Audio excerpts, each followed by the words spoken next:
हो गया था, लिखे थे, लिख के लाए हो? दिखाओ तो जी एक दो क्वेश्चन। तुम लिखे हो? नहीं। तुम? नहीं, इसी तरह आ जाती हो। तुम दिखाओ। नहीं लिखी हो? इधर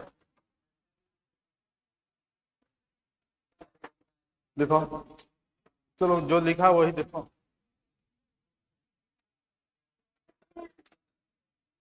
कौन सा राइटिंग यूज करता है यार, ये खुद पढ़ेगा। कोशिश तो किया है, नहीं।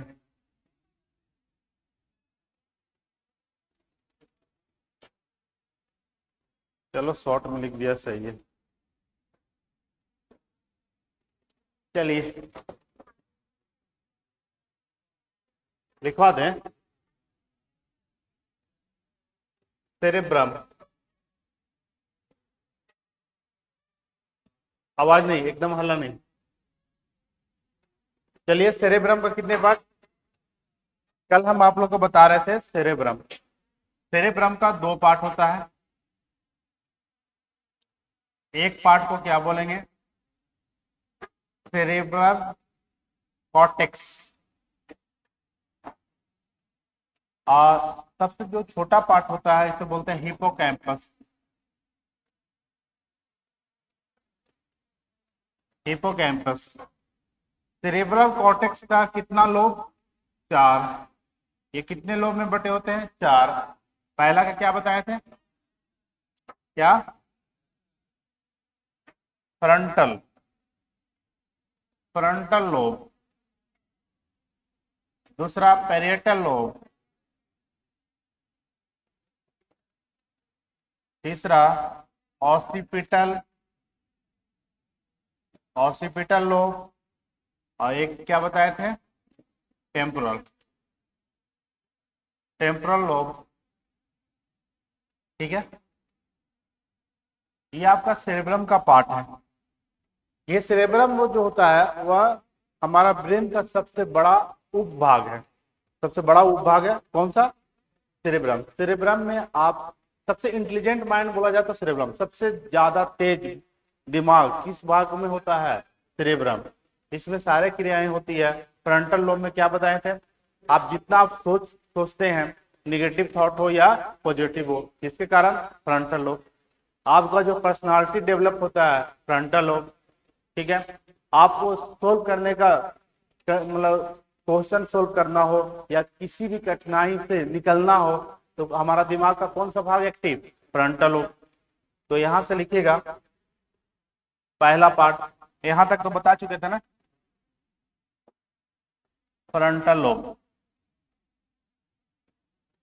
फ्रंटल लोब में क्या क्या होता है? पहला विल पावर। विल पावर कहने का अर्थ हुआ इच्छा शक्ति। आपका क्या बनना है, आपका क्या इच्छा है? नहीं, तुम लोग बात क्यों कर रहे हो आगे बैठ करके? सोच रहे हैं सिलेबस ये जल्दी इसको कंप्लीट करें आज, कल नया चैप्टर पढ़ाए, तुम लोग बात करने लगते हो। सीरियस रहा करो क्लास में, 1 घंटा तो पढ़ाते ही हैं, उसमें हमको तो बात करने का तरीका। क्या बात करें, पढ़ाने आए ना। तो फ्रंटल लोब में क्या होगा? Will power. विल पावर कहने का अर्थ क्या हुआ? इच्छा शक्ति। आपका क्या इच्छा है, कुछ तो सोचे होंगे ना कि फ्यूचर में क्या करना है। तो ये सब जो ब्रेन में चीजें होती है वो किस भाग में? Frontal lobe. दिमाग बोला जाए तो क्या? सेरेब्रम। दूसरा जो होता है concentration power. Concentration power. Concentration समझते हो ना? एकाग्रता। आप कितना एकाग्र से पढ़ाई करते हैं तो दिमाग एक्टिव रहेगा तब ना, दिमाग शांत रहेगा तब ना। आपका सेरेब्रम ही शांत नहीं है तो पढ़ाई कर पाइएगा? नहीं। तो ये सब चीजें कहाँ होती है? फ्रंटल लोब में। तीसरा पर्सनालिटी। Personality development. डेवलपमेंट इसका हिंदी हो जाएगा एकाग्रता। एकाग्रता शक्ति।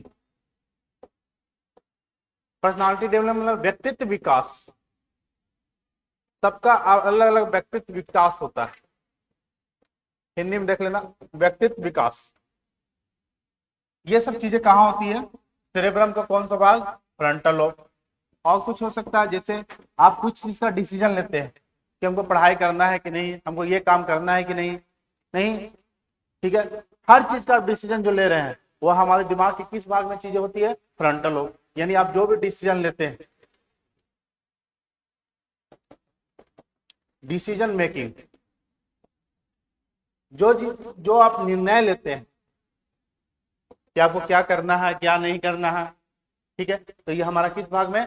Frontal lobe. और ये सबसे ज्यादा इंटेलिजेंट पार्ट होता है फ्रंटल लोब, ठीक है। पांचवा, आप जो सोल्व करते हैं चीजें, प्रॉब्लम को सोल्व करते हैं, प्रॉब्लम सॉल्विंग, तो ये भी कहाँ होगा? फ्रंटल लोब, ठीक है।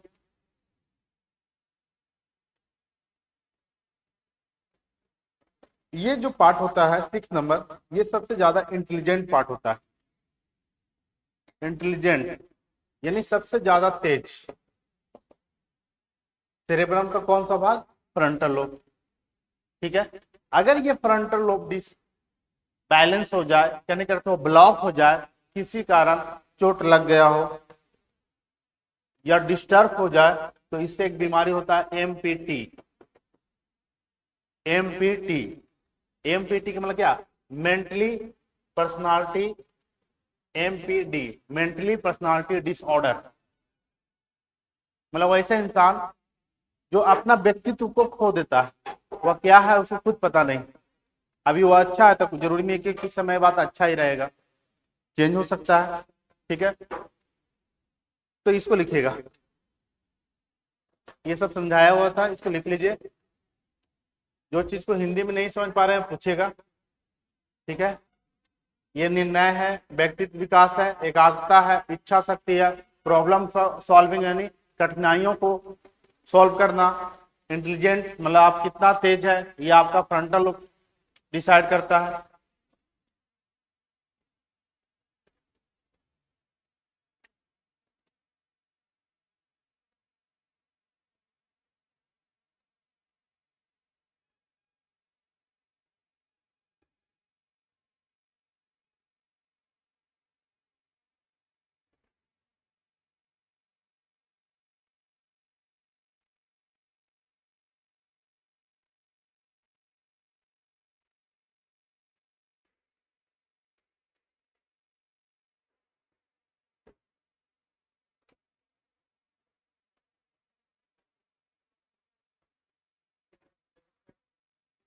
क्या? सेकेंड का कंसंट्रेशन पावर, एकाग्रता, CONCENTRATION, कंसंट्रेशन पावर,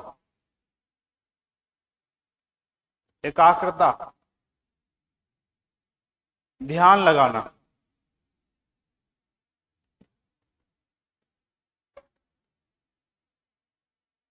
मन लगाना नहीं समझते हैं, मन लगा के पढ़ाई कर रहे हो तो मन लगाना सबकी बस की बात नहीं है। पढ़ाई तो सभी लोग करते हैं, लेकिन मन से कितने लोग करते हैं वह उसके दिमाग पर फ्रंटल लोब डिसाइड करता है। तो यहाँ आप लिख रहे हैं तो ध्यान कहीं और है, ये सब फ्रंटल लोब का काम।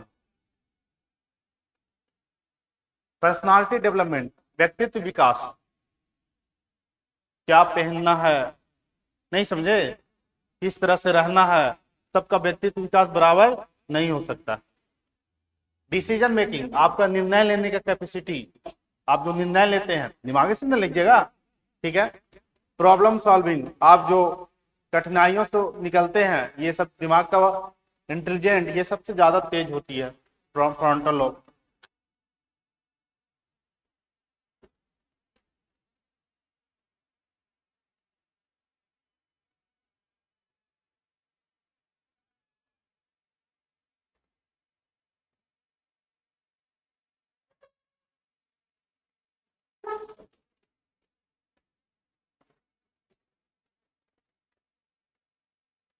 हो गया?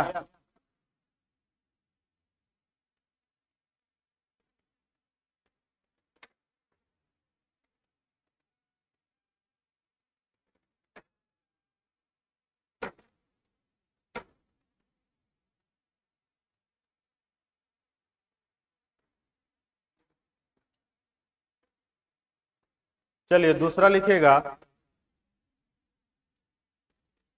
अभी स्टार्ट कर रहे हो जी।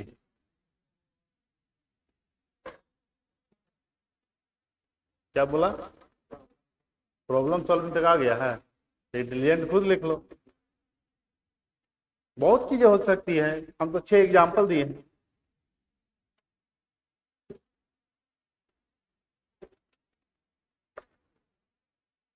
चलिए अब आगे नेक्स्ट पॉइंट लिखिएगा, फ्रंटल लोब के बाद पैरिएटल लोब। पैरिएटल लोब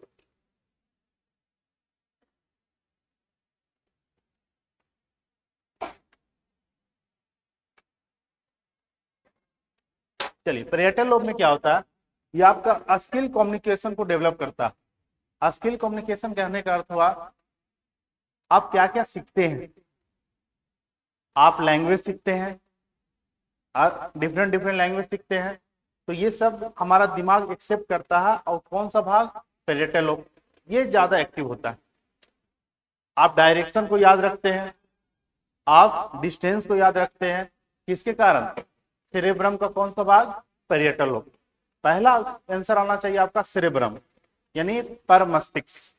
अगर पर मस्तिष्क का भी पार्ट डिवाइड कर दिया गया तो कितने पार्ट? 4।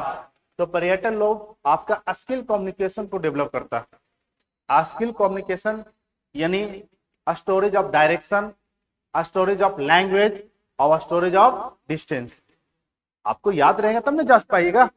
आपका दिमाग एक्टिव ही नहीं है, जिसका ये फ्रंटल लोब पैरिएटल लोब खराब रहता है, उसको बोल दो कि चलो भाई चले जाओ यहाँ से गया कॉलेज, उसको पता चलेगा गया कॉलेज कितना दूर है, वो कहीं और चल जाएगा। नहीं समझे? तो ये सब चीजें आपका दिमाग में एक्टिव रहता है। आप एक बार कहीं चले जाते हैं, आप कहीं नहीं गए, मान लीजिए गया इससे पहले नहीं आए थे, आपसे बोल दिया जाए गया चले जाओ, आप आते नहीं।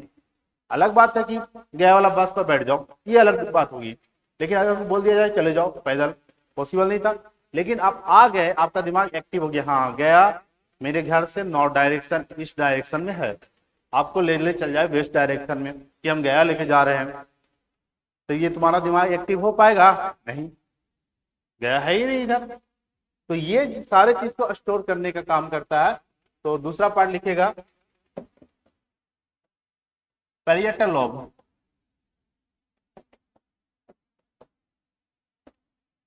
लिखेगा ये स्किल कम्युनिकेशन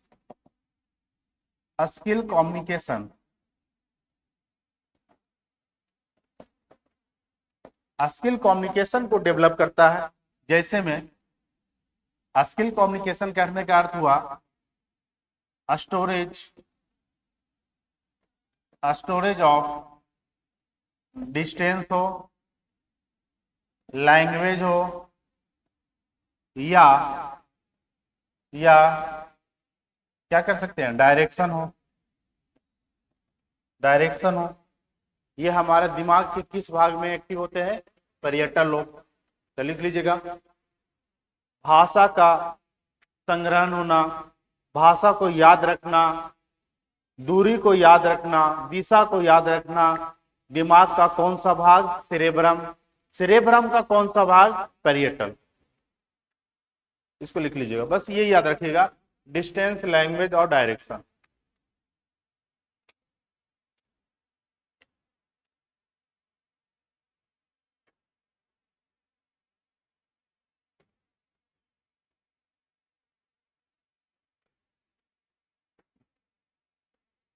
डिस्टेंस, लैंग्वेज और डायरेक्शन यानी दिशा, डायरेक्शन को याद रखना, संग्रहण करना,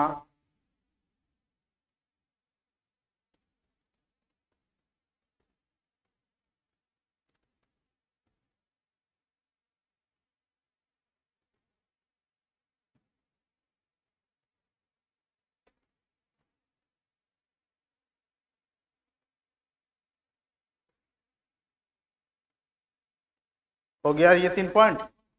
डायरेक्शन कहाँ स्टोरेज होता है? पैरिएटल में। लैंग्वेज कहाँ होगा? पैरिएटल में। डिस्टेंस कहाँ होगा? पैरिएटल में। ये 3 पॉइंट याद रखिएगा बस। अब इसके बाद लिखिए टेम्पोरल, यानी क्या हो गया? तीसरा में आप लोग लिख पा रहे हैं कि नहीं, लिख लिए है ना सब लोग। ऑसिपिटल,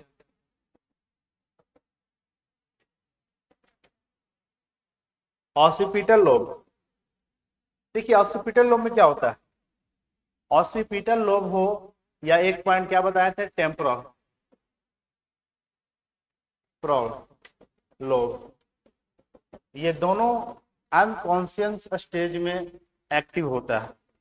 अनकॉन्शियस कहने का तो आपका दिमाग होश में नहीं, जैसे इंसान होश में नहीं रहता, यानी एट द स्लीपिंग मोड, जब आप सो रहे हैं, जब आप सोते हैं तो ये एक्टिव हो जाता है, ड्रीम फॉर्मेशन करने का काम करता है। ड्रीम फॉर्मेशन यानी सपना आना। आप सपना क्या चीज का आ रहा है, आप क्या 10 साल पहले का भी सपना आ सकता है, या दिन में आप क्या सोचे हैं ये भी सपना आ सकता है।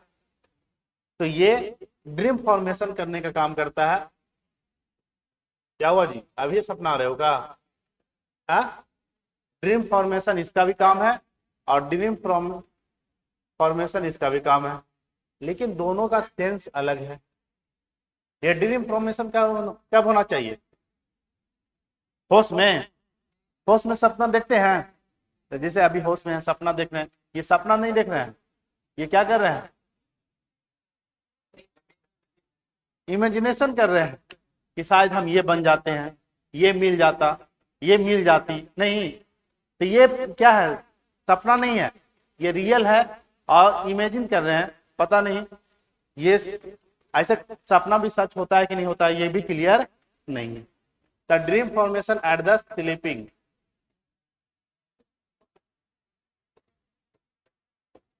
जब आप सो रहे हैं ना तो आप जो सपना आता है ना वो दिमाग के किस भाग में, ऑसिपिटल टेम्पोरल। लेकिन ये दोनों है, दोनों का अर्थ सेम अलग अलग है। जब आप सपना में देखते हैं किसी को, सपना में आप किसी को क्या कर रहे हैं, देख रहे हैं, तो ऑसिपिटल हो जाएगा। सपना में किसी को देख रहे हैं तो क्या हो जाएगा, ऑसिपिटल। लेकिन सपना में किसी का आवाज सुन रहे हैं या किसी को सुना रहे हैं, ये भी तो होता है, कोई सपना में बोलते रहते हैं, तो किसी से आप सुन रहे हैं, सुना रहे हैं, ये कौन सा भाग, टेम्पोरल। सपना देखना, सपना में किसी को देखना ऑसिपिटल, और सपना में किसी को सुनना टेम्पोरल। ये दोनों कब एक्टिव होता है, अनकॉन्शियस स्टेज, यानी आप जब सो रहे हैं, तभी तो दिमाग आपका एक्टिव नहीं रहता है। तो लिख लीजिएगा, इसको लिख लीजिएगा, सपना में किसी को देखना, विजुअल, और ये क्या है,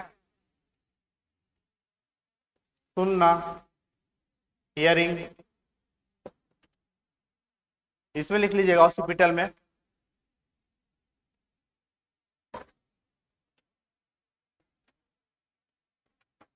सपना सोते समय ही आएगा, सोते समय क्या लिख रहे हो, लिखिएगा सपना में किसी को देखना,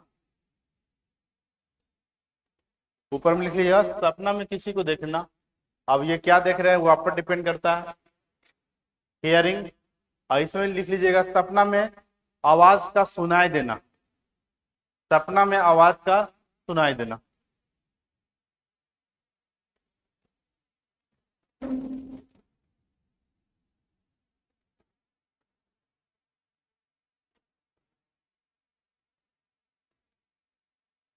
पहला लिख लीजिएगा सपना में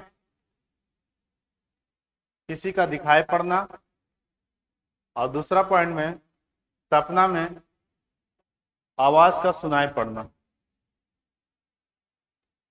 ये दोनों जो है लोग वह कब एक्टिव होता है, एट द स्लीपिंग, जब आप सो रहे हैं, जब आप नींद में, यानी सबसे गहरा नींद कब आती है, क्लास के टाइम नहीं, जब क्लास सुबह सुबह रहेगा तो नींद ज्यादा आएगा, बाकी 12-1 बजे तक मोबाइल चलाते रहो, कोई नींद नहीं आएगा, है? पढ़ने में ज्यादा नींद आती है, क्यों, पढ़ाई करते समय नींद ज्यादा आती है, मोबाइल चलाने वक्त नींद।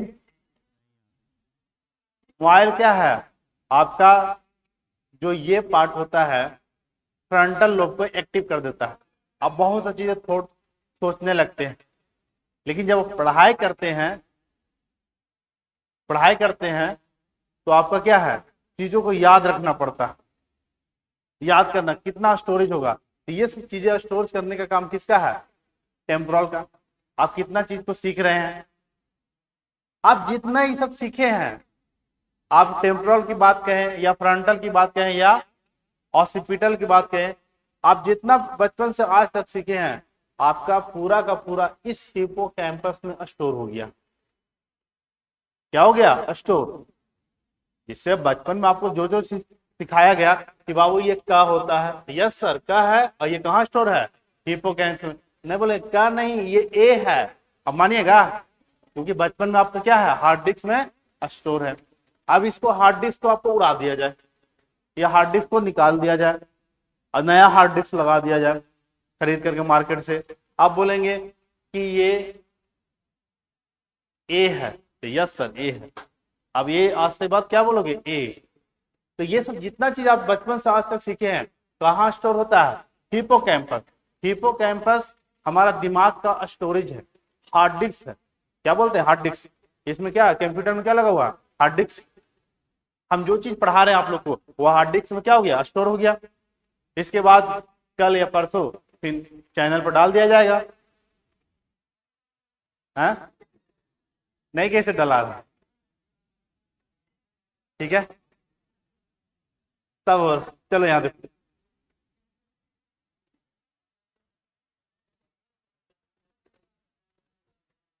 अरे थोड़ा सा एडिटिंग करना पड़ता है इसे, समझे। चलिए यहाँ देखिए, इसके अलावा और बहुत कुछ काम रहता है। यहाँ देखिएगा, एक लिख लीजिएगा हिप्पोकैम्पस। हिप्पोकैम्पस, हिप्पोकैम्पस क्या है, हिप्पोकैम्पस सेरेब्रम का एक भाग है जो स्टोरेज करने का काम करता है। हार्ड डिस्क, जिसे पावर ऑफ,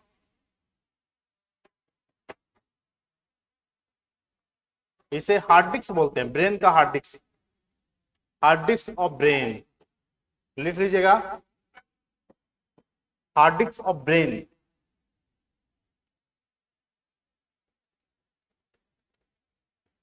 इसे पावर ऑफ हॉर्स कहा जाता है, या पावर छोड़ दो, storage of horse, storage of horse. जितने चीजें सीखे हैं वह कहां स्टोर हो रहा है, हिप्पोकैम्पस। ये अगर हिप्पोकैम्पस डिस्टर्ब हो गया, हिप्पोकैम्पस निकल गया, तो इससे एक बीमारी होता है जिसे बोलते हैं एमनेसिया। एमनेसिया क्या होगा, एमनेसिया। ये एक ऐसा बीमारी है जो फुल्ली मेमोरी लॉस, उसको कुछ याद नहीं, अपना नाम याद नहीं है, पापा का याद नहीं, नाम नहीं, कोई चीज याद नहीं, कुछ नहीं याद नहीं, ठीक है। बोलोगे तुम कौन हो, बताएगा नहीं। पूरा का पूरा हिप्पोकैम्पस क्या हो गया, उड़ गया, अपना घर का पता नहीं। इस बीमारी को क्या बोलते हैं, एमनेसिया। एमनेसिया एक ऐसा बीमारी है जिसमें हिप्पोकैम्पस जो स्टोरेज, ब्रेन का स्टोरेज पार्ट है, वह पूरा का पूरा क्या हो जाता है, कोलैप्स। क्या हो जाएगा, कोलैप्स हो जाता है। एक मूवी वगैरह देखते हो, इस निकाल करके दूसरा ब्रेन लगा दिया जाता है। एक मिथुन का मूवी है, कौन सा मूवी है पता नहीं है, लेकिन याद है बचपन में देखे थे। मिथुन का मूवी है ना जी, बहुत तुम लोग नहीं देखोगे, तुम लोग तो चाहिए नया नया टकला छलिया वाला गाना। चलो यहां देखो, अगर ये आपका ये चीजें डिसबैलेंस हो जाए, पैरेटल लोब, तो इससे एक बीमारी होती है डिसलेक्सिया। कौन सा बीमारी, डिसलेक्सिया। डिसलेक्सिया एक ऐसा बीमारी है जिसमें आप सही से पढ़ाई नहीं कर पाइएगा, पढ़ ही नहीं पाइएगा, न लिख पाइएगा न पढ़ पाइएगा। तो डिसलेक्सिया बच्चों में होता है जो जनरली वह पढ़ ही नहीं पाते, और उसका सेरेब्रम क्या होता है, डिसबैलेंस हो जाता है।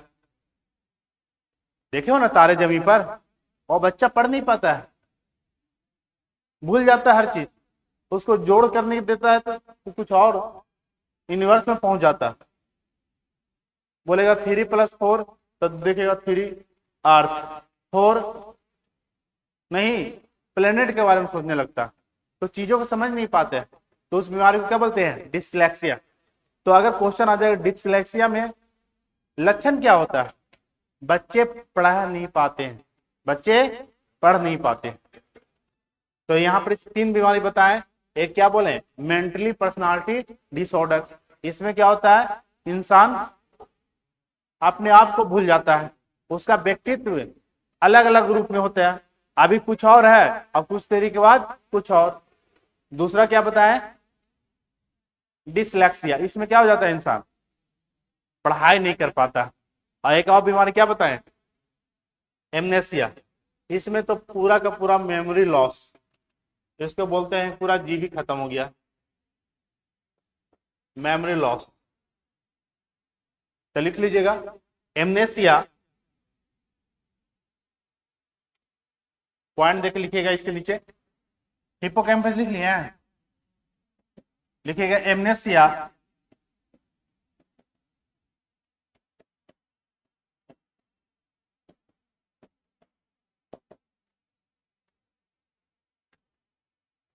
एमनेसिया में इंसान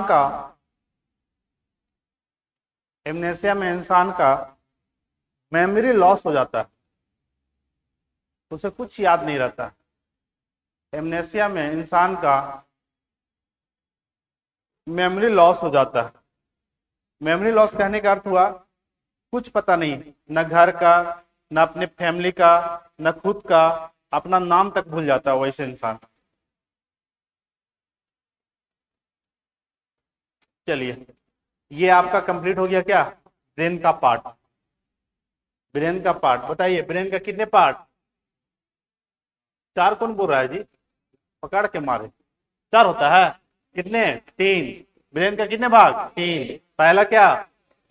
फोर ब्रेन, दूसरा मिड ब्रेन, तीसरा क्या? Hind brain. हिंड ब्रेन का कितने पार्ट? 3। कौन कौन? पॉन्स, आगे मेडुला ओब्लांगाटा, सेरेबेलम, ठीक है। इसका कौन कितने भाग? इसका कोई भाग नहीं। इसके कितने भाग? 3। थैलेमस, हाइपोथैलेमस और सेरेब्रम। समझ में आया? सेरेब्रम के कितने पार्ट? 2, सेरेब्रल कॉर्टेक्स और हिप्पोकैम्पस। और सेरेब्रल कॉर्टेक्स के कितने पार्ट? 4, पैरिएटल, फ्रंटल और ऑसिपिटल और क्या बताए थे? टेम्पोरल। समझ में आया? तो ये पूरा आपका ब्रेन का पार्ट कंप्लीट हुआ। सारा याद है? चलिए बताइए, सेरेबेलम का क्या काम है? इसका फंक्शन क्या है? शरीर को बैलेंस बनाए रखना, शरीर का संतुलन बनाए रखना। क्वेश्चन आ जाए हमारे शरीर का संतुलन दिमाग का कौन सा भाग बनाता है? इस बार बीपीएससी का क्वेश्चन था, शरीर का संतुलन हमारे मतलब कौन सा अंग बनाता है, कौन सा अंग बैलेंस रखता है? ऑप्शन में सेरेबेलम भी था और कान था, तो आंसर कान हो जाएगा। क्या हो जाएगा? कान। ये अंग पूछा है, दिमाग का भाग नहीं पूछा गया था। क्या पूछा था? अंग। तो क्या हो जाएगा? कान। एनसीईआरटी पढ़ोगे ना तो कान आपको बैलेंस करके रखता है, आपको चलने में बैलेंस कौन करता है? कान। नहीं समझे? जो इंसान पूरी तरह से ईयर लॉस है दोनों कानों से, वो अपने आप को बैलेंस नहीं बना पाता है, ठीक है। तो अगर ऑर्गन पूछा जाए कि शरीर का कौन सा अंग बैलेंस बनाए रखता है, संतुलन बनाए रखता है, ऑर्गन पूछा जाए तो क्या हो जाएगा? कान। दिमाग का भाग पूछा जाए तो क्या हो जाएगा? इसमें गलतियां क्या हुआ? बीपीएससी तो डी ऑप्शन देता है, एक से अधिक तो देगा ही देगा। कान भी था, सेरेबेलम भी था, जो ज्यादा पढ़े लिखे थे वो डी मार दिए। और ऑब्वियसली डी भी हो सकता है, ये भी तो ऑर्गन नहीं। तो ये बीपीएससी का साफ साफ इस पर लोग क्या क्लेम भी किए हैं कि इसमें डी क्यों नहीं होना चाहिए, क्योंकि सेरेबेलम भी तो संतुलन रखता है और कान भी संतुलन बनाए रखता है। तो जवाब यही आया कि ऑर्गन में क्या हो जाएगा? कान। अगर सिर्फ भाग पूछा जाता है कि शरीर का कौन कौन सा भाग बैलेंस बनाए रखता है, तो आप दोनों आंसर ले सकते थे, सेरेबेलम और कान। तो थोड़ा देखिए पढ़ा हुआ चीज भी गलती हो जाएगा, किसी से भी गलती हो जाएगा, क्योंकि एग्जाम का प्रेशर अलग प्रेशर होता है। आप क्लास में बना रहे हैं या घर पर बना रहे हैं वो बिल्कुल अलग है। आप जो घर में बना रहे हैं ना, आसान क्वेश्चन या टफ क्वेश्चन बना लीजिएगा आराम से, लेकिन अगर वही क्वेश्चन एग्जाम में आ गया, हल्का भी रहे, गलती होने में टाइम नहीं लगता। तो जो एग्जाम का प्रेशर है वो घर, जैसे एग्जाम से आप क्वेश्चन लेके आइएगा, आप देख दीजिए किसी दोस्त, अरे ये इजी क्वेश्चन था, पूरा बना देगा, उसी को एग्जाम में बैठा दो। नहीं समझे? आप देखिए ना, एग्जाम से निकलिए तो बोलेगा कि हम 95 बनाए, बस ट्रेन बैठने दीजिए 85 पर आ जाएगा, अपना स्टेशन उतरने दीजिए 75, आंसर की आने दीजिए 55 पर आ जाएगा। नहीं समझे? ये होता है। ठीक है, तो ये चीज एग्जाम का प्रेशर अलग प्रेशर होता है, तो वहां कंसंट्रेशन अपना फ्रंटल लोब को संभाल लीजिए। फ्रंटल लोब मतलब क्या, कंसंट्रेट एकाग्र होकर बनाए तो कोई दिक्कत नहीं। ठीक है, हर एग्जाम में आपका 30 से 35 क्वेश्चन इजी ही रहता है, चाहे कोई भी पेपर दे रहे हो। जो लास्ट में 20 से 25 क्वेश्चन टफ रहता है, 75 के प्लस, वही रिजल्ट देता है स्टूडेंट को। कोई किसी को सुने 1 नंबर से रह गया, 2 नंबर से रह गया, यानी तैयारी है लेकिन लास्ट का जो 25% है उसको सही से अटेम्प्ट नहीं ले पाया। किसी का हो जाता है हर चीज, लेकिन मेरिट आएगा देखिए छट जाएगा, तो क्या उसका तैयारी नहीं था। तो आपको बस जो घर में क्वेश्चन बना रहे हो वो थोड़ा सा सोच समझ के उसी तरह से आपको बनाना है एग्जाम में। अभी बहुत सा एग्जाम होने वाला है, एसएससी तो ले लेगा हमको लगता है 2-3 महीना, एग्जाम के पहले ना लेगा तो बाद में ले लेगा। ठीक है, अभी तो 2-3 और पेपर निकलने वाला है, बीएस से तो निकल गया। ठीक है, जिसका ग्रेजुएशन कंप्लीट है वो भर सकते हैं, अच्छा पोस्ट है। लेवल 7 का नौकरी इतना आसान ना होता है। लेवल 7 समझते हो? हाँ, लेवल नहीं समझते हो? लेवल मतलब क्या, और लेवल 7 मतलब अच्छा माना जाता है। ठीक है, अच्छा खासा माना जाता है लेवल 7 को। ठीक है, लेवल 1 क्या होता है, जैसे ग्रुप डी लेवल 1 होता है, ग्रुप डी क्या, लेवल 1। फॉर्म भरिए तो लिखा रहेगा लेवल 1। तो भारत में सबसे निम्न जो सरकारी नौकरियां हैं वो लेवल 1 कहलाती है, सबसे निम्न लेवल 1। इसमें सारा चीज आएगा, प्यून, ग्रुप डी, सारा चीज आ जाएगा लेवल 1। लेवल 2 उससे थोड़ा ऊपर, लेवल 2 से ऊपर क्लर्क होम गार्ड लेवल 1 में आ जाएगा। ठीक है, लेवल 2 थोड़ा उससे ऊपर क्लर्क वगैरह, ये सब जो क्लर्क का जो वैकेंसी निकलता है अलग अलग डिपार्टमेंट से, वो लेवल 2 में चला जाएगा। आप देखिएगा रेलवे का निकला रहता है लेवल 1, 2, 3, 4, 5, 6, 7 तक है स्टेशन मास्टर। ठीक है, गुड्स गार्ड, ये लेवल 6-7 का नौकरी है। तो लेवल आपका डिसाइड करता है कि आपका क्वालिफिकेशन क्या होना चाहिए, आपका अकाउंट में कितना क्रेडिट होना चाहिए। लेवल 1 है और जिसका लेवल 7 है तो क्या एक ही सैलरी मिलेगा? नहीं, लेवल 7 का स्टार्टिंग होता है 70-75 से, स्टार्टिंग बोल रहे हैं। ठीक है, और टीए डीए जुटेगा ना तो अलग चला जाएगा। और लेवल 1 का स्टार्टिंग कितना से होगा, जो भी है, इसमें भी हंसना नहीं है, लेवल 1 भी आसान नहीं है। ही कर रहे हो ना, ग्रुप डी का आ रहा है फॉर्म, अथी एग्जाम, कम से कम वो भी तो निकाल लो। और उसमें साइंस भर भर के पूछा जाएगा, और उसमें अगर फिजिक्स छोड़ दिया ना तो रिजल्ट ना होने वाला, क्योंकि ग्रुप डी का फिजिक्स होता है लेवल का क्वेश्चन, और लेवल 1 है तो लेवल 1 का क्वेश्चन होता है उसका फिजिक्स का, न्यूमेरिकल पूछ दिया जाएगा। ठीक है, तो कोई भी आजकल नौकरियां आसान नहीं है। ग्रुप डी पहले वाला ग्रुप डी है जी। अब देखो ना, एक पोस्ट लेने में हालत खराब हो जा रहा है। अब वो थोड़ी बताएगा कि हम पीएचडी के लिए ग्रुप डी का फॉर्म भरे हैं, नहीं बताएगा। भर दिए ऐसे जा रहे हैं घूमने। आप लोग भी आराम से पढ़िए, ये नहीं बताइए कि हम इस चीज का फॉर्म भरे हैं, पढ़ते रहिए। ठीक है, आराम से घूमो, और कभी घर में ना बताइए कि हम तैयारी कर रहे हैं। ठीक है, मतलब ना हुआ रिजल्ट तो और टेंशन प्रेशर। चलिए अब यहाँ से ये हम कहाँ आ गए हैं, लेक्चर देते ना है कहा। चल क्या पढ़ा रहे थे जी? चलिए ये चीज कंप्लीट हो गया। ब्रेन का कितने पार्ट? 3 पार्ट, और तीनों पार्ट का नाम याद हो गया। पहला क्या हो गया? फोर ब्रेन, मिड ब्रेन और हिंड ब्रेन यानी पश्च मस्तिष्क। फोर ब्रेन के कितने पार्ट? 3, और आगे पश्च मस्तिष्क के 3, मिड ब्रेन का कोई पार्ट नहीं। चलो अब आ जाओ spinal cord. Spinal cord, next point लिखिएगा स्पाइनल कोड। मेरुरज्जु, मेरुरज्जु स्पाइनल कोड। स्पाइनल कोड बताए थे, स्पाइनल कोड जो होता है इस तरह से,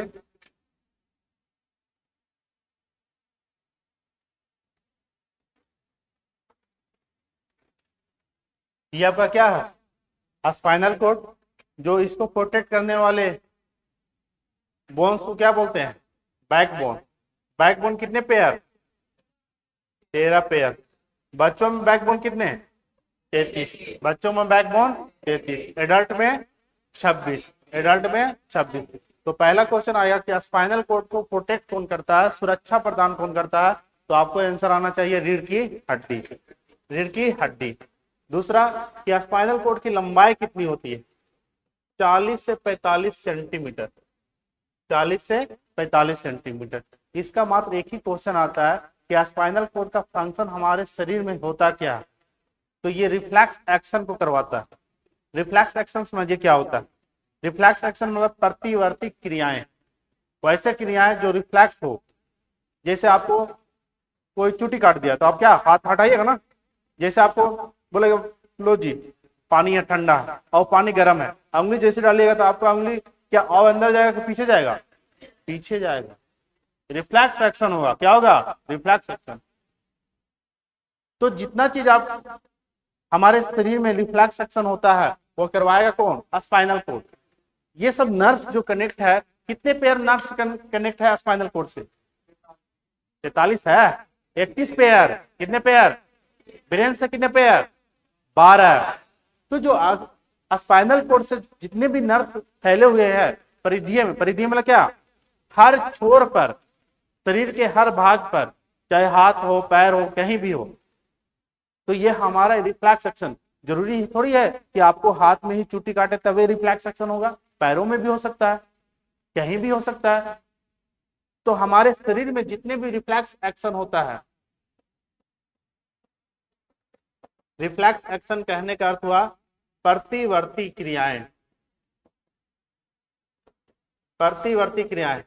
इसको रिस्पॉन्स कौन करेगा? Spinal cord. रिस्पॉन्स कौन करता है? Spinal cord. तो शरीर में प्रतिवर्ती क्रियाएं को एक्टिव या रिस्पॉन्स कौन करता है? मेरुरज्जु। आपको गर्म फील हुआ, ठंडा फील हुआ, तो जहां आपका रिफ्लेक्स आया तो ये कौन करवा रहा है? Spinal cord. इसकी लंबाई कितना? 40 से 45 सेंटीमीटर। इसको लिख लीजिए। स्पाइनल कोड की लंबाई, इसको याद रखिएगा, स्पाइनल कोड से मात्र एक क्वेश्चन यही आता है।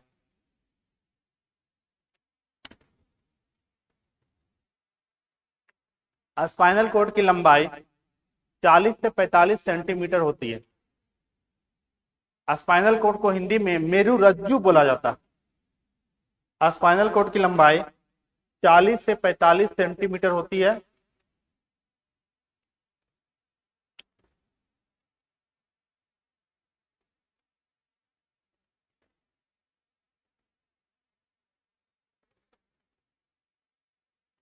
लिख लीजिए नेक्स्ट पॉइंट में, ये प्रतिवर्ती क्रियाएं रिफ्लेक्स एक्शन को करवाता है। हमारे शरीर में जितने भी रिफ्लेक्स एक्शन होता है वह किसके कारण? स्पाइनल कोड के कारण।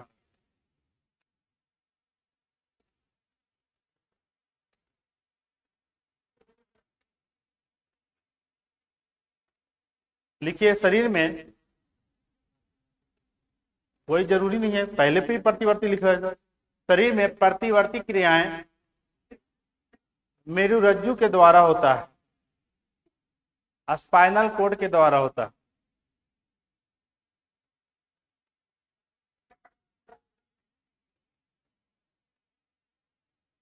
स्पाइनल कोड के द्वारा होता है। स्पाइनल कोड को दूसरा दिमाग कहा जाता है। लिख लीजिएगा, स्पाइनल कोड को सेकेंडरी ब्रेन, दूसरा दिमाग कहा जाता है। प्राइमरी ब्रेन किसे बोलेंगे? प्राइमरी ब्रेन जो पढ़ा चुके हैं, अभी जो पढ़ाए हैं 3 भाग क्या है? Primary brain. और ये क्या है? Secondary brain. स्पाइनल कोड को दिमाग का दूसरा भाग कहा जाता है। ये दिमाग का दूसरा दिमाग कहा जाता है। इसका काम क्या है? रिफ्लेक्स एक्शन करवाना। क्या करवाना? रिफ्लेक्स एक्शन, प्रतिवर्ती क्रियाएं करवाना। ठीक है, चलिए आगे। अब बच गया क्या? अब आपको पढ़ना है डिटेल में न्यूरॉन।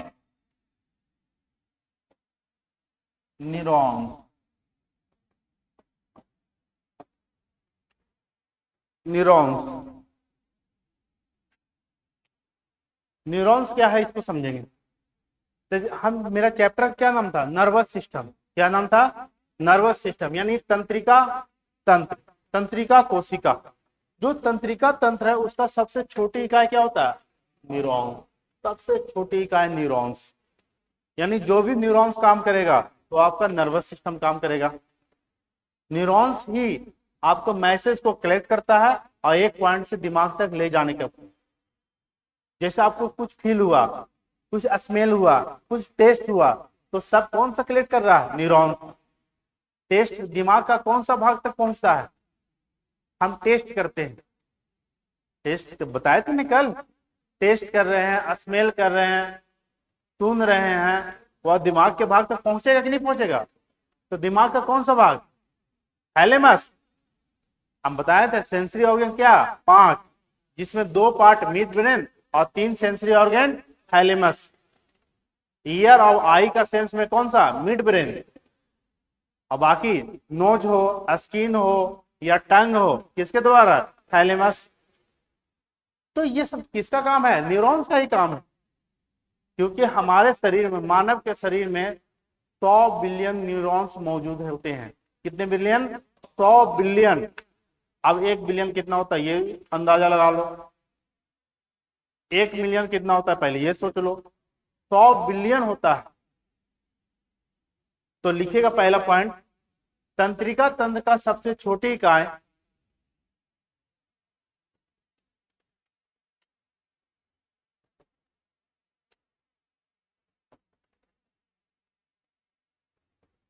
तंत्रिका तंत्र का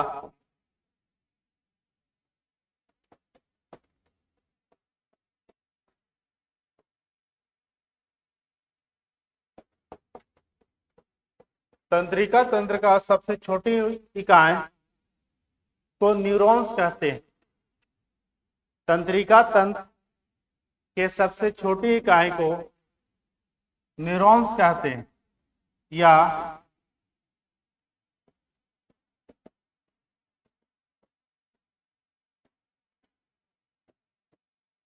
तंत्रिका तंत्र के सबसे छोटी इकाई को न्यूरॉन्स कहते हैं। इसे लिखिए, या दिमाग की सबसे छोटी इकाई को न्यूरॉन्स कहते हैं, या दिमाग की सबसे छोटी इकाई सेल भी हो सकता है, या दिमाग की सबसे छोटी इकाई को न्यूरॉन्स कहते हैं।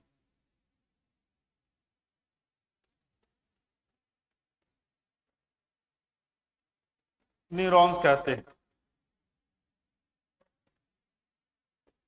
दिमाग की सबसे छोटी इकाई को न्यूरॉन्स कहा जाता है। मानव के शरीर में कितने न्यूरॉन्स मौजूद हैं? 100 billion. 100 billion present, 100 billion neurons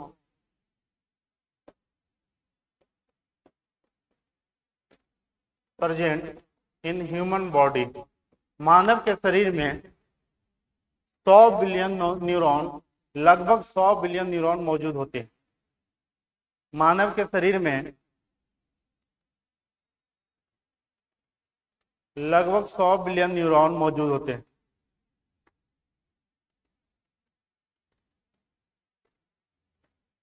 सबसे महत्वपूर्ण पॉइंट चौथा, इसमें रीजनरेशन पावर होने की शक्ति कम होती है। रीजनरेशन समझते हैं, पुनर्विकास होने की। कोई भी सेल, न्यूरॉन्स क्या है, कोशिका है। किसका कोशिका है? दिमाग का। दिमाग का सबसे छोटी कोशिका क्या है? न्यूरॉन्स है। नर्वस सिस्टम का सबसे छोटी कोशिका क्या है? न्यूरॉन्स है। तो सेल है तो सेल डिवीजन होगा, बताया था ना। कोशिका विभाजन होता है, एक पेरेंट सेल 2 डॉटर सेल में कन्वर्ट हो गया।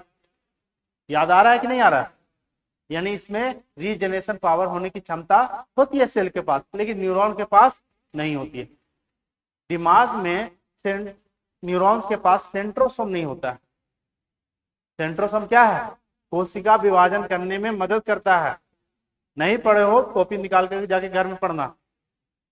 इसमें सेंट्रोसोम बहुत कम होते हैं, ना के बराबर न्यूरॉन्स के पास।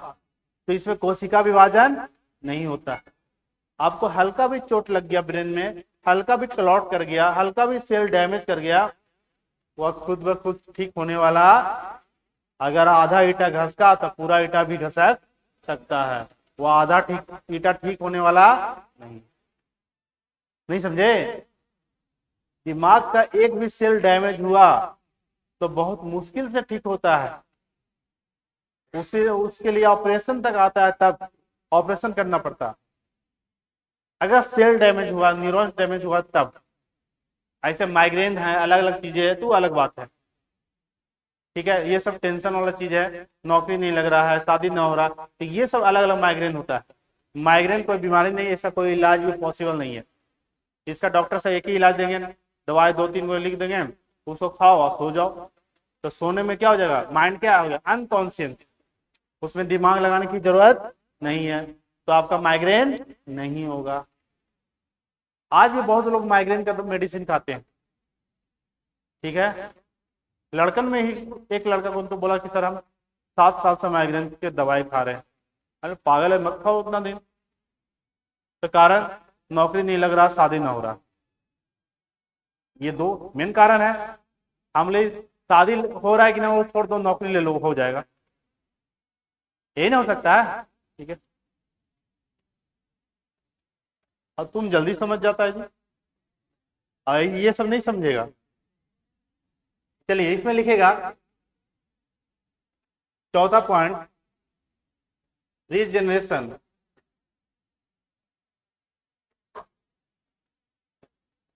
हिंदी में लिखिएगा पुनः विकास। न्यूरॉन में पुनः विकास होने की क्षमता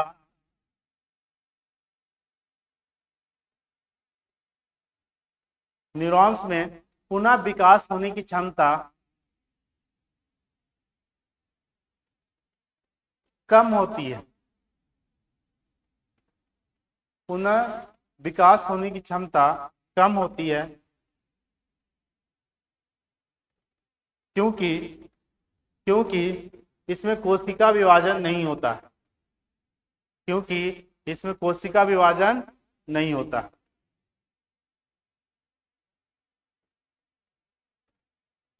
क्योंकि इसमें कोशिका विभाजन नहीं होता।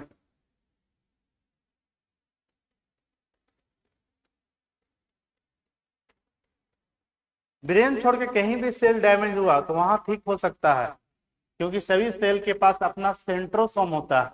और सेंट्रोसोम एक ऐसा सेल का भाग है जो कोशिका विभाजन में मदद करता है। सेंट्रोसोम का आकार कैसा होता है?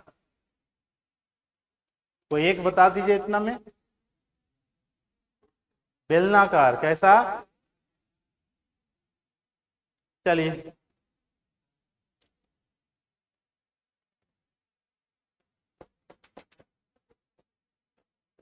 न्यूरॉन्स। न्यूरॉन्स का 2 पार्ट होते हैं मेनली। एक हो गया हेड पार्ट, सिर वाला भाग। इसको एकदम एक एक पॉइंट याद रखना, क्योंकि बहुत क्वेश्चन पूछा गया इसमें से। आगे होता है टेल पार्ट, पूंछ वाला भाग। पूछ वाला भाग। न्यूरॉन्स का जो हेड वाला पार्ट है इसको बोलते हैं साइटोन। क्या बोलते हैं? साइटोन या सेल बॉडी। साइटोन। न्यूरॉन्स का सिर वाला भाग को बोला जाता है साइटोन, और न्यूरॉन्स का टेल वाला भाग को बोला जाता है एक्सॉन, हिंदी में एक्सॉन। एक्सॉन तो लिख लीजिएगा। न्यूरॉन्स का सिर वाला भाग को बोलते हैं साइटोन या सेल बॉडी। साइटोन या सेल बॉडी। और न्यूरॉन्स का पूंछ वाला भाग को बोलते हैं एक्सॉन या एक्सॉन।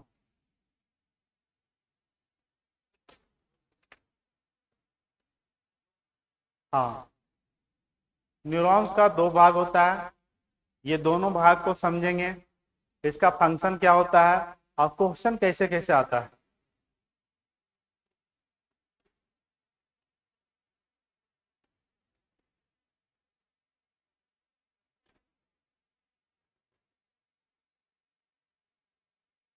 देखिए, आप लोग 10 क्लास पढ़े होंगे तो 4 या 5 नंबर का क्वेश्चन आता है न्यूरॉन की संरचना बनाने के लिए। एग्जाम बिहार बोर्ड में नहीं आता है, 4 या 5 नंबर का आता है। कितना नंबर का आता है जी? हाँ, जो भी आता है सिर्फ न्यूरॉन्स की संरचना बनाने में और उसका वर्णन करने में। उसका नाम लिख दो, कुछ थोड़ा किंतु परंतु कर दो, आपको 5 नंबर मिल जाएगा। लेकिन यहाँ 1 नंबर मिलने वाला है।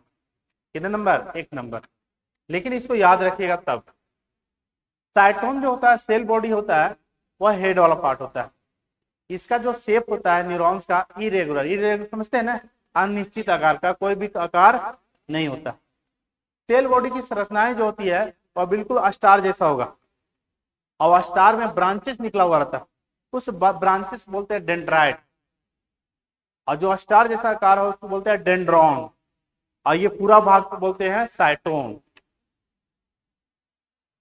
अब उसके बाद पूंछ वाला भाग को बोला जाता है क्या? एक्सॉन। पिक्चर दिखाते हैं कि हम खुद बना दें। चलिए बना देते हैं।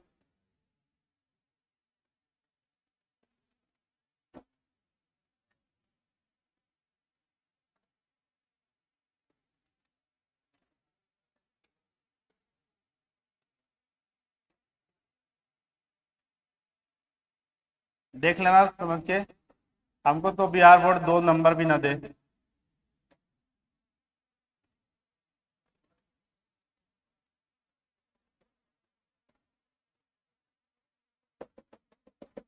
इसका कोई शेप नहीं होता है, तो जैसे बना रहे हैं उसको मानिएगा सही है।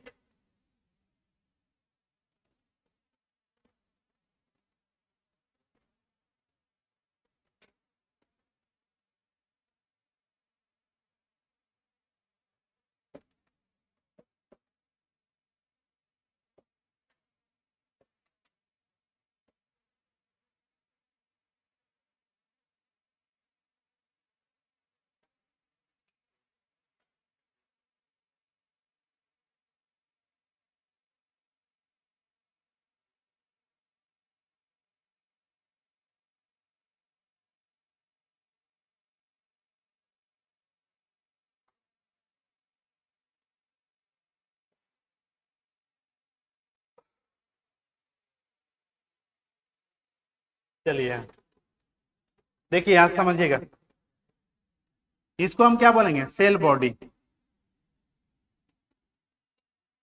सेल बॉडी, ये जो न्यूरॉन का सेल बॉडी है इसका अपना न्यूक्लियस होता है। अपना क्या होता है? न्यूक्लियस। इसमें न्यूक्लियस भी है। माइट्रोकॉन्ड्रिया होगा कि नहीं होगा? माइट्रोकॉन्ड्रिया है, सेल है तो माइट्रोकॉन्ड्रिया नहीं होगा बाबू। इसका माइट्रोकॉन्ड्रिया भी होता है, अंतःपर्दवी जालिका भी होता है। लेकिन इसमें राइबोसोम की जगह एक चीज को याद रखना है, नीजल्स ग्रेन्यूल्स। नीजल्स ग्रेन्यूल्स, नीजल का कण। इसमें नीजल का कण का काम है प्रोटीन का संश्लेषण करवाना। न्यूरॉन्स में नीजल का कण पाए जाते हैं, नीजल साइंटिस्ट का नाम था। नीजल का ग्रेन्यूल्स पाए जाते हैं। ग्रेन्यूल्स मतलब क्या? पार्टिकल्स, जिसका काम क्या है? प्रोटीन का संश्लेषण करना, सिंथेसिस ऑफ प्रोटीन। तो प्रोटीन का संश्लेषण करना इसमें किसका काम है? नीजल, राइबोसोम का नहीं। बाकी जितना भी सेल का पार्ट आप याद किए हैं, अंतःपर्दवी जालिका, ठीक है, लाइसोसोम, सारे चीज प्रेजेंट है यहाँ। ये आपका सेल बॉडी है। ये जो ब्रांचेस देख रहे हैं, ब्रांच, ब्रांच समझते हैं ना, शाखा, इसको बोलते हैं डेंड्राइट। क्या बोलेंगे? डेंड्राइट। इसका काम है इंफॉर्मेशन को कलेक्ट करना। जैसे आपको कोई चुट्टी काटा, यहाँ चुट्टी काट दिया, तो इन्फॉर्मेशन, यहाँ पर न्यूरॉन्स है कि नहीं है? तो ये इन्फॉर्मेशन कलेक्ट कर लिया, कह रहे चुट्टी काटा है, जल्दी ब्रेन तक पहुंचाओ, तब ना 2-3 घुसा देंगे। और उसका यहाँ न्यूरॉन्स इनएक्टिव है, मान लो इनएक्टिव कब होता है? जब न्यूरॉन डैमेज हो जाएगा, पैरालिसिस मार देगा, तो उसको चुट्टी काटो या काट कर अलग कर दो, कोई फर्क पड़ रहा है? नहीं, दिमाग तक मैसेज पहुंचेगा ही नहीं। तो दिमाग तक मैसेज पहुंचाने का कौन काम कर रहा है? न्यूरॉन्स। न्यूरॉन्स का डेंड्राइट क्या करता है? इंफॉर्मेशन को कलेक्ट करता है। इंफॉर्मेशन को कलेक्ट किया और ये इंफॉर्मेशन कहां पहुंचाया? Cell body. सेल बॉडी में ये अब इंफॉर्मेशन सेल बॉडी क्या करता है? फॉरवर्ड करने का काम करता है। और फॉरवर्ड कहां? एक्सॉन में। ये क्या है? Tail part. यहां से यहां तक क्या है? Tail part. इसको हम क्या बोलते हैं? एक्सॉन। इसमें कुछ चीजें याद रखना। ये आप ये देख रहे हैं कब है? इसको बोलते हैं माइलिन शीथ। क्या बोलेंगे? माइलिन शीथ या माइलिन शीथ। ये माइलिन शीथ प्रोटीन का बना होता है। माइलिन शीथ किस चीज का बना हुआ है? प्रोटीन का एक झिल्ली है जो एक्सॉन को प्रोटेक्ट करता है। माइलिन शीथ एक झिल्ली है जो किसको प्रोटेक्ट करता है? एक्सॉन को। और ये पिछले बार ये क्वेश्चन पूछा गया है, सिंपल क्वेश्चन, कि रेनवियर का नोड कहां पाए जाते हैं? ये दो एक्सॉन के बीच में ये नोड देख रहे हैं ना, इसको बोला जाता है node of Ranvier. Node of Ranvier. Ranvier का नोड कहां पाए जाते हैं? कहां पाए जाएंगे? तंत्रिका तंत्र में। कहां? ये किसका हिस्सा है? तंत्रिका तंत्र। तो आपके ऑप्शन में था तंत्रिका तंत्र, हृदय, लीवर, इस तरह से। तो अगर ये सब नाम याद नहीं रहेगा, सिर्फ नाम याद करने से आपको नंबर मिल जा रहा है, इतना बनाने की तो दूर की बात है। तो रेनवियर का नोड कहां पाए जाते हैं? तंत्रिका तंत्र में। माइलिन शीथ क्या है? एक प्रोटीन स्ट्रक्चर है जो किसको प्रोटेक्ट कर रहा है? एक्सॉन को। एक्सॉन क्या कर रहा है? इंफॉर्मेशन को आगे बढ़ाता है, इंफॉर्मेशन को फॉरवर्ड करता है। कौन सा इंफॉर्मेशन? चुट्टी काटा गया है, कुछ भी हो सकता है, तो इंफॉर्मेशन को आगे पहुंचाएगा। और इसको बोलते हैं टेल पार्ट। इस नाम सबसे लास्ट पार्ट को बोला जाता है एक्सॉन टर्मिनल। क्या बोलते हैं? Axon terminal. यानी न्यूरॉन्स का सबसे आखिरी भाग क्या होता है? Axon terminal. और न्यूरॉन्स का सबसे शुरुआत भाग सेल बॉडी। सेल बॉडी का भी पार्ट है। सेल बॉडी का जो ब्रांच है उसको हम क्या बोलते हैं? डेंड्राइट। और जो ये स्टार जैसा आकार है इसको बोलते हैं डेंड्रॉन। क्या बोलेंगे? डेंड्रॉन। डेंड्रॉन। ये क्या है? न्यूक्लियस, केंद्रक। और ये जो डॉट डॉट स्ट्रक्चर ये दिए हैं इसे बोलते हैं निजल्स का कण, निजल्स ग्रेन्यूल्स। निजल्स ग्रेन्यूल लगे, निजल का कण। इसका काम है न्यूरॉन में प्रोटीन का संश्लेषण करना। इसका काम है इंफॉर्मेशन को कलेक्ट करना। ध्यान से सुनो, इसका क्या काम है? इंफॉर्मेशन को कलेक्ट करना। इसका क्या काम है? प्रोटीन का संश्लेषण करना। डेंड्रॉन क्या करता है? इंफॉर्मेशन को कलेक्ट करके कहां भेजता है? Cell body. एक्सॉन क्या करता है? इंफॉर्मेशन को आगे की ओर बढ़ाता है। इंफॉर्मेशन को कहां बढ़ाएगा? आगे की ओर। और सबसे महत्वपूर्ण कि यहाँ के बाद एक गैप रहता है, एक जंक्शन होती है। जंक्शन समझते हैं ना? खाली गैप, गैप क्षेत्र। और ये तो बार बार क्वेश्चन आया है कि दो न्यूरॉन के बीच के गैप क्षेत्र को, खाली जगह को क्या बोलते हैं? सिनेप्स। क्या बोलेंगे? सिनेप्स। क्वेश्चन याद रहेगा।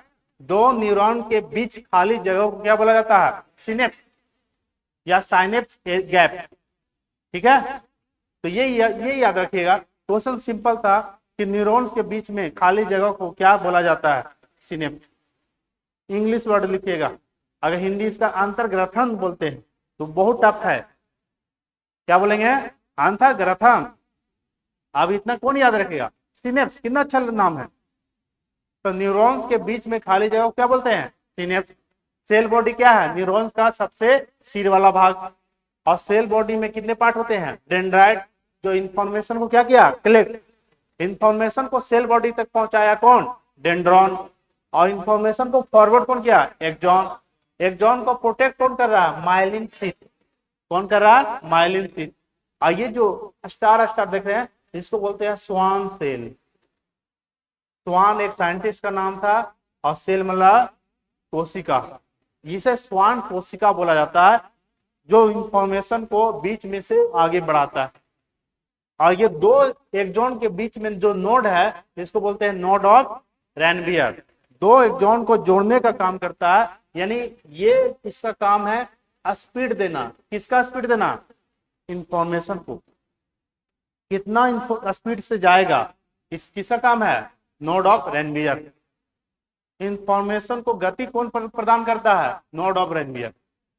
आप सिर्फ नाम याद रखिए, आप इससे काम बन जाएगा। तो क्या क्या बताएं? न्यूरॉन्स में कितने पार्ट? दो। पहला हेड, दूसरा टेल। हेड को क्या बोलेंगे? साइटोन या सेल बॉडी। टेल को क्या बोलेंगे? एक्सॉन। हेड में नाम याद रखिए। हेड में कलेक्शन कौन करता है इंफॉर्मेशन को? डेंड्राइट। अब डेंड्राइट किससे बना है? डेंड्रॉन से। यानी डेंड्रॉन की जो शाखा है उसी को डेंड्राइट कहते हैं। समझ में आ रहा है? डेंड्रॉन की शाखा को डेंड्राइट कहते हैं। और डेंड्रॉन किसको बोला जाता है? Cell body. सेल बॉडी का अपना एक न्यूक्लियस होता है और इसमें कण पाए जाते हैं। उस कण को क्या बोलते हैं?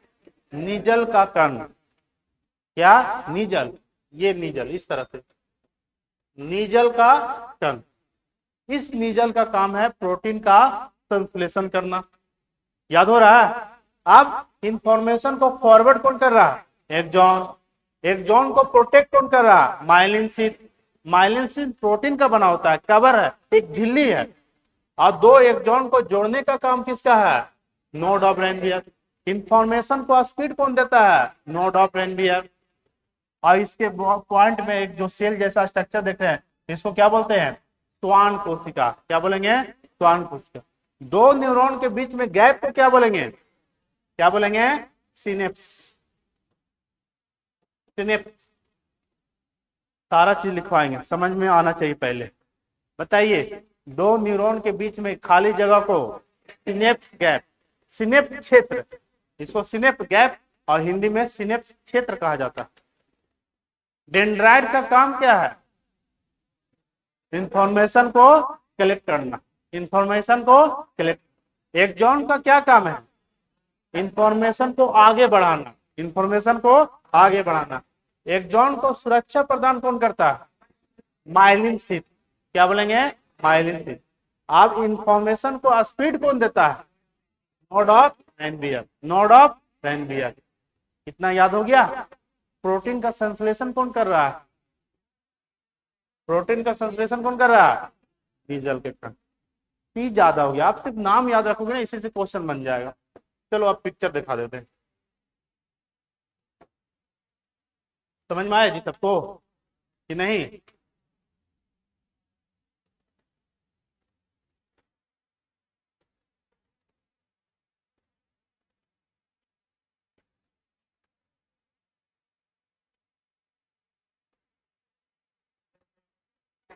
नेट नहीं है तो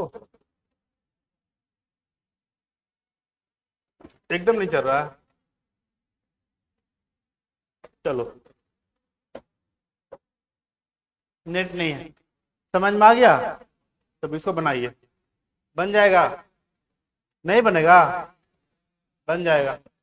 एक एक पॉइंट को लिखवाएंगे, इसको बना लीजिए। अगर ध्यान दिए होगे तो बना लोगे। हाँ तो ऐसे देखो, बना लो। हमसे बेहतर बना सकते हो। ही तो मेरा ड्राइंग में नंबर ही नहीं मिलता था, 50 में मिल जाता था, 10-12 काफी। 10-12 भी बहुत ज्यादा है ना।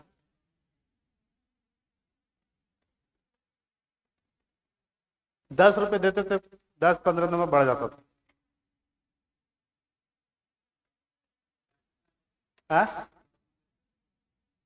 नॉर्मलाइजेशन अब नहीं आया बाबू, पहले था। नॉर्मलाइजेशन का नाम इधर 2-4 साल से सुन रहे हो आप, नहीं, लेकिन इंडिया में तो बहुत पहले आ गया है।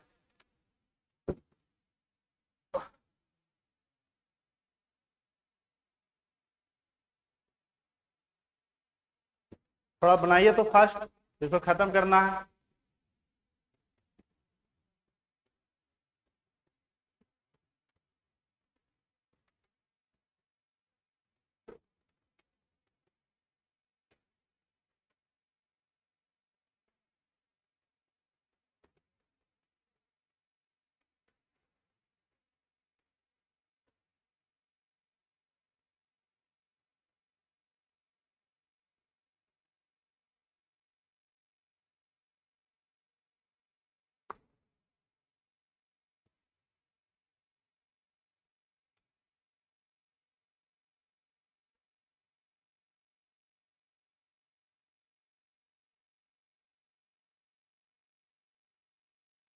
मोबाइल में से देख के बना रहे हैं आप लोग, बना लीजिए, कोई दिक्कत नहीं, लेकिन समझाएं ये याद रखिएगा।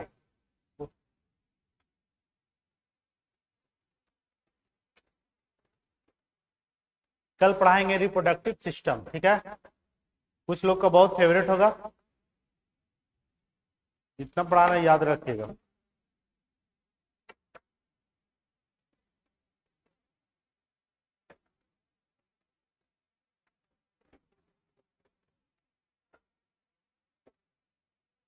इसको जल्दी लिखोगे तब ना तो यही कब कल चलेगा फिर।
चलिए इसे एक बार बता देते हैं, इसको क्या बोलते हैं, डेंड्राइट, डेंड्रॉन, स्वान सेल यहाँ है बीच में। क्या हो रहा है, चमक रहा है। अब तो इसको कहाँ लेके जाएं, देख लो।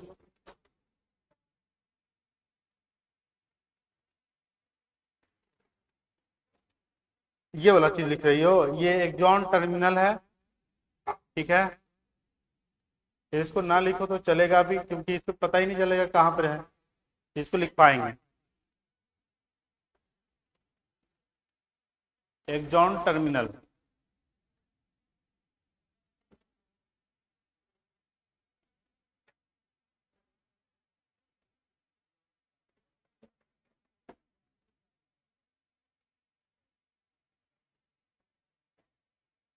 तो क्या बना दिया जी, अमीवा लग रहा है तुम्हारा। देखो उसका ठीक है, उसका ठीक है, इन लोगों का सही बनाया है।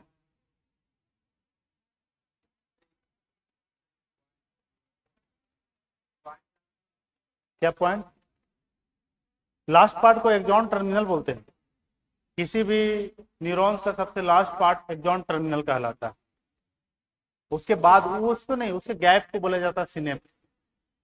लिखवा देंगे, रुको।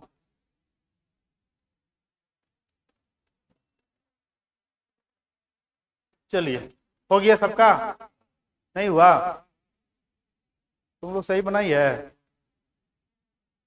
अच्छा, तुम क्या बना दिए पीछे जी, आगे में हेड पार्ट सही है, टेल पार्ट हमको गड़बड़ लग रहा था।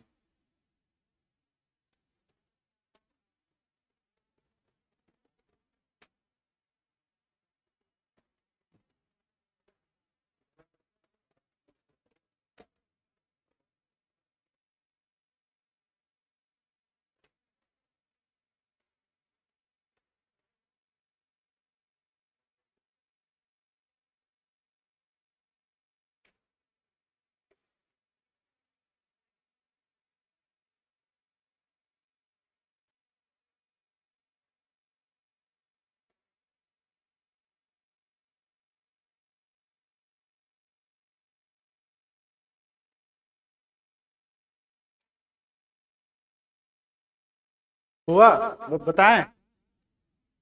चलिए लिखवाते हैं। पहला पॉइंट लिखिएगा, डेंड्राइट।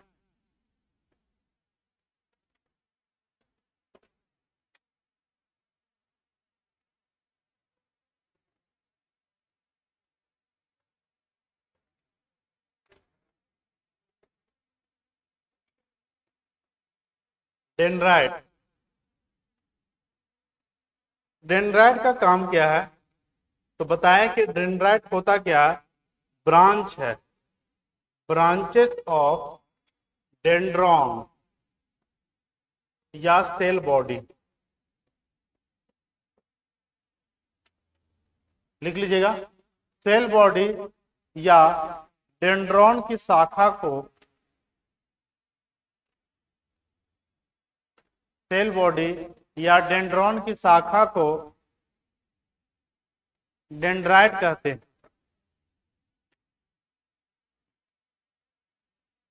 इसका काम क्या है, इसका फंक्शन क्या है?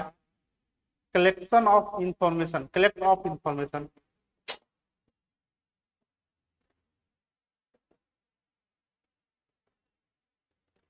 देखिएगा, इंफॉर्मेशन मतलब क्या? सूचना। देखिएगा, सूचना को, इसका काम क्या है? सूचना को संग्रह करना, सूचना को संग्रह करना, इंफॉर्मेशन ऑफ कलेक्शन। सूचना को संग्रह करना, इंफॉर्मेशन को कलेक्ट कौन किया? डेंड्राइट। कौन सा? डेंड्राइट। अब आ जाइए इसमें, इसके बाद लिखिएगा नीजल्स ग्रेनुल्स।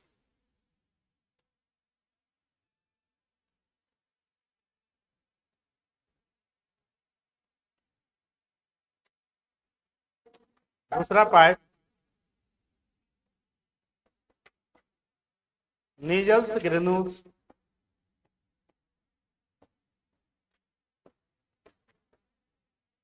नीजल के कण, हिंदी में लिखिएगा नीजल के कण।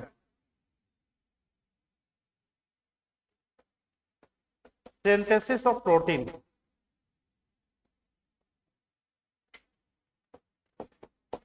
देखिएगा प्रोटीन का, हिंदी में लिखिएगा प्रोटीन का निर्माण तथा संश्लेषण करना, प्रोटीन का निर्माण तथा संश्लेषण करना, नीजल के कण। प्रोटीन का निर्माण तथा संश्लेषण करना, प्रोटीन का निर्माण तथा संश्लेषण करना, प्रोटीन का निर्माण तथा संश्लेषण करना। इसके बाद तीसरा पॉइंट,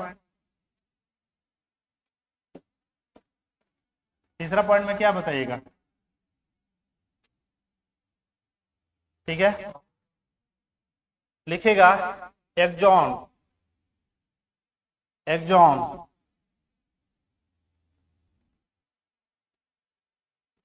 तीसरा लिखेगा एक्सॉन। लिखिएगा सूचनाओं को,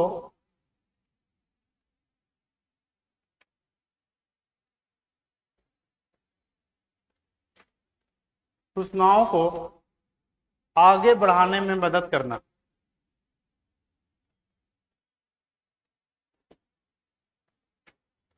फॉरवर्ड।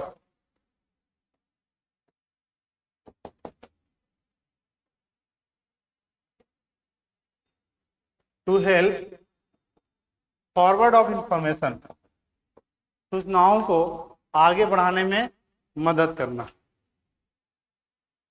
अब एक और लिख लीजिएगा, माइलिन शीट, माइलिन शीट,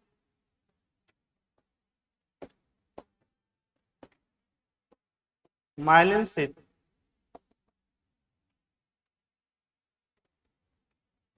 लिख लीजिए। माइलिन शीट क्या है? एक झिल्ली है। किसको सुरक्षा प्रदान करता है? एक्सॉन को। तो लिख लीजिए myelin sheath, myelin sheath protein की बनी हुई एक झिल्ली है। माइलिन शीट प्रोटीन का बना हुआ एक झिल्ली है। माइलिन शीट प्रोटीन का बना हुआ, माइलिन शीट प्रोटीन का बना हुआ एक झिल्ली है जो एक्सॉन को, सर के क्लास नहीं है, जो एक्सॉन को सुरक्षा प्रदान करता है।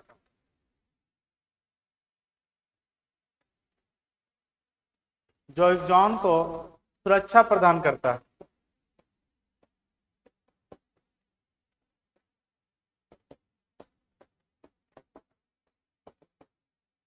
नेक्स्ट लिखिएगा पांचवा, नोड ऑफ रेनवियर। रेनवियर का नोड, या कभी कभी गुच्छा लिखा हुआ रहता है, तो आप लिखिएगा रेनवियर का नोड, रेनवियर का नोड।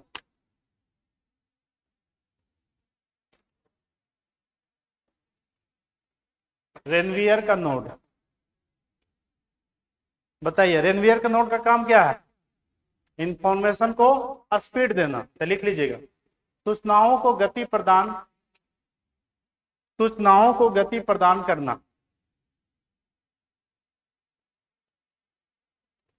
सूचनाओं को गति प्रदान करना,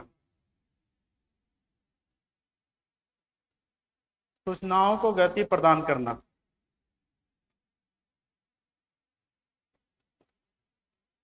सिक्स में लिखेगा एक्सॉन टर्मिनल,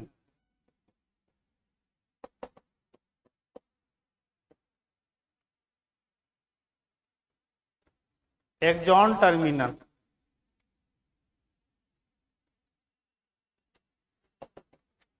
लिखेगा न्यूरॉन्स का सबसे लास्ट भाग यानी सबसे पिछला भाग को एक्सॉन टर्मिनल कहते हैं।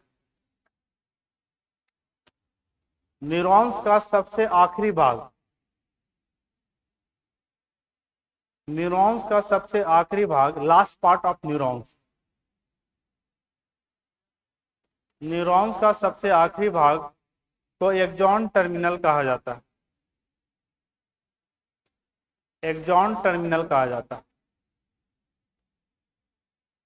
6 पॉइंट हो गया। अब एक स्टार मार्क में लिख लीजिएगा, इसको याद रखिएगा, बहुत ज्यादा क्वेश्चन आया है ये, तो लिख लीजिए पॉइंट दे करके। लिखिएगा दो न्यूरॉन के बीच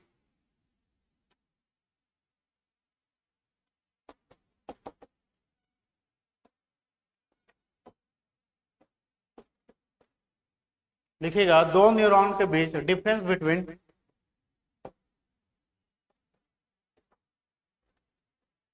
दो न्यूरॉन के बीच खाली जगह को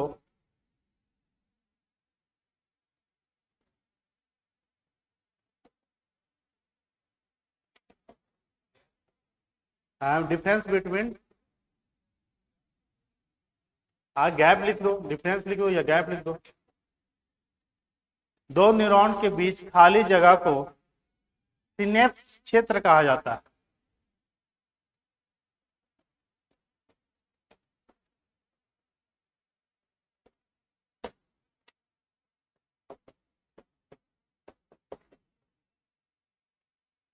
दो न्यूरॉन के बीच खाली जगह को क्या बोलते हैं? सिनेप्स क्षेत्र, यानी सिनेप्स एरिया, सिनेप्स गैप। तो दो न्यूरॉन के बीच खाली जगह को क्या बोलते हैं? सिनेप्स। अब इस पिक्चर में आ जाओ, चलिए, ये आपका न्यूरॉन का ज्यादा जितना इंफॉर्मेशन था कंप्लीट हो गया। बताइए न्यूरॉन्स का कितने भाग, न्यूरॉन्स का कितने भाग, दो भाग, पहला हेड, दूसरा टेल। हेड भाग को क्या बोलते हैं, साइटोन या सेल बॉडी। इसी को क्या बोलते हैं, dendron, branch of dendron, dendrite, branch of dendron, dendrite. इसमें कौन सा कण पाए जाते हैं, नीजल गिरनूस। कौन सा कण, इसका फंक्शन क्या है, बताइए इसका फंक्शन क्या है, प्रोटीन का संश्लेषण करना। डेंड्राइट का फंक्शन क्या है, इंफॉर्मेशन को कलेक्ट करना। बताइए टेल भाग को क्या बोलते हैं, एक्सॉन। एक्सॉन का क्या काम है, इंफॉर्मेशन को फॉरवर्ड करना आगे की। एक्सॉन को प्रोटेक्ट कौन करता है, माइलिन शीट। कौन कर रहा है, माइलिन शीट। दो एक्सॉन को कनेक्ट कौन कर रहा है, नोड ऑफ रेनवियर। स्पीड कौन प्रदान कर रहा है, नोड ऑफ रेनवियर। ठीक है, और दो न्यूरॉन के बीच में खाली जगह को सिनेप्स। समझ में आ गया, सारा चीज याद कर लेना, कल पूछेंगे। ठीक है, कल ये पूरा न्यूरॉन नर्वस सिस्टम पूछेंगे, और कल आप लोग को पढ़ाएंगे रिप्रोडक्टिव सिस्टम।